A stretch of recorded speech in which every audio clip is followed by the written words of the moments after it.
जितने भी अभिभावक आए हुए हैं सभी का स्वागत करते हैं और सभी को धन्यवाद देते हैं कि आपका यहाँ आना इस बात का सबूत है कि आप एक शिक्षा प्रेमी हैं।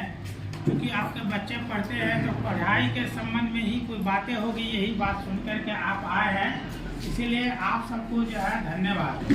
आज हम लोग जहाँ भी अपने बच्चों को पढ़ाएंगे तो शिक्षक और जो गार्जियन है उनका तालमेल रखना जरूरी है।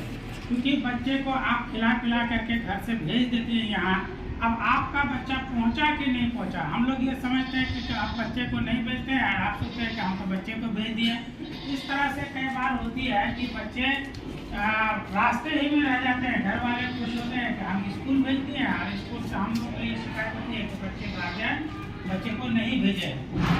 तो जब बच्चा यहाँ है तो हम लोग को बार बार यहाँ पर आना चाहिए, बुलाने के बाद भी और बुलाने बगैर बुलाए भी आना चाहिए और इसका समीक्षा करते रहना चाहिए कि बच्चे स्कूल में क्या पढ़ रहे हैं कि नहीं पढ़ रहे हैं। तो उनकी कापी किताब वगैरह पूरी बीच में हमें पूछते रहना चाहिए। तो कई बातें होती है जो कि बच्चे की समस्या होती है। बहुत सारे बच्चे बीमारी के कारण नहीं आते, कुछ बच्चों को घर में कुछ परेशानी रहती है। तो जब तक गार्जियन और शिक्षक की बैठक नहीं होगी तब तक हम लोग इस समस्या का निदान नहीं कर सकते हैं, नहीं जान सकते हैं कि क्या परेशानी है। तो इसलिए गाहे बगाहे इस तरह के जब प्रोग्राम का कि अभिभावक और शिक्षक की जो है बैठक होती है ताकि बच्चे के भलाई के लिए अगर रास्ते में किसी प्रकार का रोड़ा आता है, किसी प्रकार का बाधा पड़ता है तो उन समस्या का निदान किया जा सके। इसीलिए आप सबको जो है बुलाया गया है और आप उनका और हम लोग का एक सौभाग्य की बात ये हुई कि हम लोग इसी बहाने में एक दूसरे से मुलाकात हो गई, क्योंकि इस दौर में एक दूसरे से मिलने का मौका ही कहा जाता है। तो इस सिलसिले में कई महत्वपूर्ण बातें होगी। तो सबसे पहले हम अपने स्कूल के वरीय शिक्षिका श्रीमती पूनम कुमारी को बड़े ही अदब के साथ आमंत्रित करूंगा कि आप अभिभावक के सामने बच्चे के लिए कौन सी बात बेहतर होगी जिसको अभिभावक के लिए करना जरूरी है, उन बिंदुओं को, उन बातों को रखें ताकि गार्जियन समझे और बच्चे को लगातार स्कूल भेजे।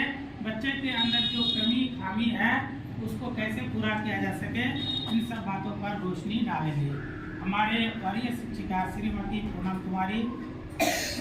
सभी अभिभावक का हम लोग पहले स्वागत करते हैं कि चलिए अपना अपना कीमती समय निकाल के विद्यालय आए। ऐसे ही हमेशा आते रहिए और अपने बच्चे के बारे में जानकारी हम आपसे भी पूछ लेंगे। हमारे पास जो बच्चे आपके 10 से 4 रहते हैं तो बच्चे यहाँ किस तरह से रहते हैं तो आप हमसे भी जानेंगे। हमारी आपकी मुलाकात होगी तभी तो जान पाएंगे इस चीज़ को। अभी तो सरस्वती पूजा लेकर के बच्चा बहुत कम आ रहा है विद्यालय, इसलिए तो पहले सबसे हम अपील करेंगे कि बच्चा को आप नियमित विद्यालय कीजिए, ताकि आपका बच्चा नियमित विद्यालय आने से भी कुछ सीखेगा। और दूसरा जो सरकारी जो योजना है, पोशाक योजना है, किताब है, फिर MDM का भोजन है, तो बच्चा आपका प्रत्येक दिन विद्यालय आएगा तभी ये सुविधा आपके बच्चों को मिलेगी। और अभी हम लोग विद्यालय में सरकार की तरफ से जो शिक्षा विभाग की तरफ से आदेश जारी हुआ है अपार ID के लिए, तो बहुत ऐसा बच्चा जो है जो 2 महीना से 3 महीना से विद्यालय नहीं आ रहा है, या फिर जो भी बच्चा आ रहा है तो उसको पता नहीं चल रहा है कि हमको क्या कागज जमा करना है विद्यालय में। तो आप लोग आइएगा, तो अगर बच्चा नहीं समझ रहा है तो आपसे हमारी मीटिंग के दौरान मुलाकात होती है, तो हम विद्यालय में कोई कार्यक्रम है, कोई कागज पत्र अगर मांगना है आपसे तो हम ये बात रखेंगे आपके सामने, तो आप बच्चे से थोड़ा बेहतर समझ पाएंगे और वो चीज़ आप सब समय देंगे तो फिर आपका बच्चे विकास करेगा।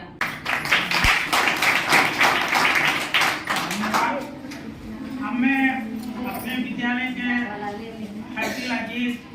प्रधान अध्यापक जो कि हमेशा बच्चों की प्रगति के लिए, बच्चे के विकास के लिए और स्कूल के उन्नति के लिए हमेशा लगे रहते हैं। सुबह से आज शाम तक जितना देर स्कूल में रहते हैं हमेशा उनको जो है बड़ी फिक्र रहती है, चाहे वो शिक्षक हो चाहे बच्चे हो, हर एक की जो है निगरानी में रहते हैं और जो समस्या आती है सभी को समाधान करने की हर मुमकिन कोशिश करते हैं। तो मैं बड़े ही अदब और एहतराम के साथ अपने प्रधानाध्यापक से गुजारिश करूंगा कि आप बच्चों के भविष्य के लिए जो सारी बातें बेहतर हो वो हम सब के सामने रखें, ताकि हमारे बच्चे और हम लोग क्या है कुछ सीख सके और आगे बढ़ सके, उन्नति के राह पर हम लोग जा सके। सर, आप कुछ बातें रखें।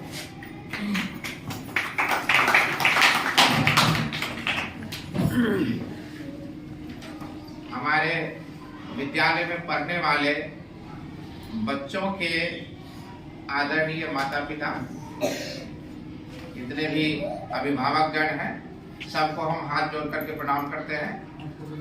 और आप लोगों को ये कहना चाहते हैं कि हमारा जो विद्यालय अब बदल रहा, आप देख रहे होंगे कि पहले जो था और अब जो परिवर्तन हो रहा है, जो कच्चा होता है, जैसे कि आटा कच्चा है, उसको पक्का बनाने के लिए, यानी रोटी बनाने के लिए दोनों हाथ से बेलना पड़ता है ना। तो उसी तरह से हम शिक्षक और आप गार्जियन, ये दो हाथ है, ये दोनों हाथ चलेगा तब बच्चा बनेगा। एक हाथ ही सिर्फ चलेगा तो बच्चा बनेगा? बोलिए। स्कूल तभी बढ़ सकता है जब बच्चा बढ़ेगा। बच्चा नहीं बढ़ा तो स्कूल भी नहीं बढ़ेगा, है ना। तो स्कूल को बढ़ाने के लिए आप लोग का, हम लोग तो काम कर रहे हैं, आप लोग से काम करने की हम आज गुजारिश करने के लिए आप लोग को बुलाए हैं। और ये कहना चाहते हैं कि बच्चे जो स्कूल में आते हैं वह कितना बजे आते हैं? जाते कितने? 4 बजे जाते हैं। कितना टाइम हुआ? 7 घंटा है। आधा घंटा आने में, आधा घंटा जाने में, कितना? 8 घंटा। तो 24 घंटा में 8 घंटा निकाल लीजिए, कितना हुआ? 16 घंटा। तो 8 घंटा रहता है स्कूल में बच्चा, 16 घंटा कहाँ रहता है? घर में रहता है ना। तो हम 8 घंटा में बच्चे को देखेंगे क्या कर रहा है, नहीं कर रहा है। आप कितने देर में देखेगा? 16 घंटे। यानी यहाँ 8 दूना 16 होता है। तो जितनी हम लोग यानी टीचर, शिक्षक की जिम्मेदारी जितनी है उससे 2 गुनी जिम्मेदारी किसकी है? गार्जियन की, माता पिता की, है ना। यदि आप 1 गुना जिम्मेदारी भी नहीं निभाइएगा तो बच्चा बन पाएगा? तो बच्चा को बनाने के लिए ही हम लोग आपस में बातचीत कर रहे हैं, मीटिंग कर रहे हैं, है ना। 2 गुनी जिम्मेदारी आप लोग। ऐसे भी कहा जाता है, शिक्षक को तो गुरु कहा जाता है ना। तो गुरु है, लेकिन माता पिता जो होता है, माता पिता को प्रथम गुरु कहा जाता है। पहला गुरु कौन है? माता पिता। माता पिता जो संस्कार देते हैं बच्चे में, वही संस्कार बच्चे को आगे बढ़ाता है, फिर वो दुनिया में नाम करता है ना। माता पिता यदि गलत संस्कार देगा बच्चा को तो वही बच्चा बिगड़ जाएगा, और अपना तो बदनामी होगा ही, माँ बाप की भी बदनामी होती है। तो हम इस बिंदु पर आपसे बात करना चाहते हैं